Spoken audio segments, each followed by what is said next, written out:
Assalamualaikum warahmatullahi wabarakatuh. Perkenalkan, nama saya Syana Zaurelka dari kelas manajemen 23A dengan NPM 2341192. Di sini saya akan mengerjakan tugas mata kuliah ekonomi mikro, menjelaskan tentang teori tingkah laku konsumen atau utilitas. Pengertian teori perilaku konsumen. Perilaku konsumen merupakan tindakan atau perilaku dan aspek-aspek yang mempengaruhi tindakan tersebut, yang berhubungan dengan usaha untuk mendapatkan produk atau barang dan jasa, guna memenuhi kebutuhannya.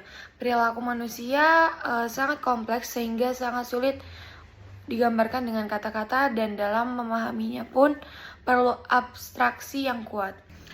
Perilaku permintaan konsumen terhadap barang dan jasa akan berpengaruh oleh beberapa faktor, di antaranya pendapatan, selera konsumen, dan harga barang, serta di saat kondisi yang lain tidak berubah atau ceteris paribus.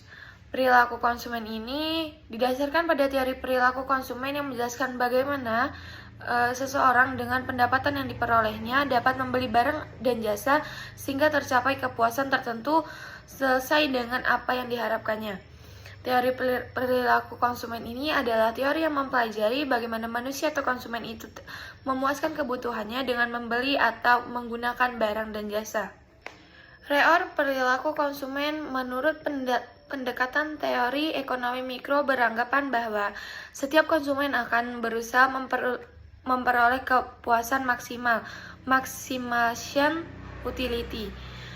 Utility adalah kepuasan yang muncul dari konsumsi untuk memuaskan keinginan dan barang dan jasa dan aktivitas. Tujuan konsumen adalah memaksimalkan utilitas dengan batasan berupa pendapatan dan harga yang bersangkutan.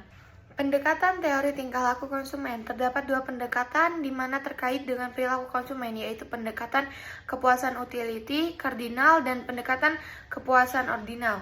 Dalam pendekatan kepuasan kardinal dianggap manfaat dan kenikmatan yang diperoleh seorang konsumen dapat dinyatakan secara kuantitatif, di mana nilai guna total dapat diartikan sebagai jumlah seluruh kepuasan yang diperoleh dari mengkonsumsi sejumlah barang tertentu. Sedangkan nilai guna marginal berarti penambahan atau pengurangan kepuasan sebagai akibat di mana tambahan atau perkurangan menggunakan satu unit barang tertentu. Pendekatan kardinal. Pendekatan kepuasan kardinal memberikan penilaian bersifat subjektif, akan memuaskan kebutuhan di mana dari suatu barang. Artinya tinggi rendah suatu barang tergantung pada sudut pandang subjek yang memberikan penilaian tersebut, yang biasa berbeda penilaian dengan orang lain. Sedangkan hukum utilitas marginal yang semakin menurun, kepuasan ekonomi yang dilakukan konsumen sangat beragam, namun harus dapat dianalisis secara general dan membutuhkan suatu teori. Karena itu dalam menganalisis teori ekonomi perlu dilakukan penyederhanaan dalam suatu ketentuan umum yang dimana meningkatkan teori berupa asumsi-asumsi. Pemaksimuman utilitas. Dalam hal ini memaksimumkan nilai guna total. Masyarakat memaksimumkan utilitas adalah jika konsumen berada dalam keadaan sebagai berikut.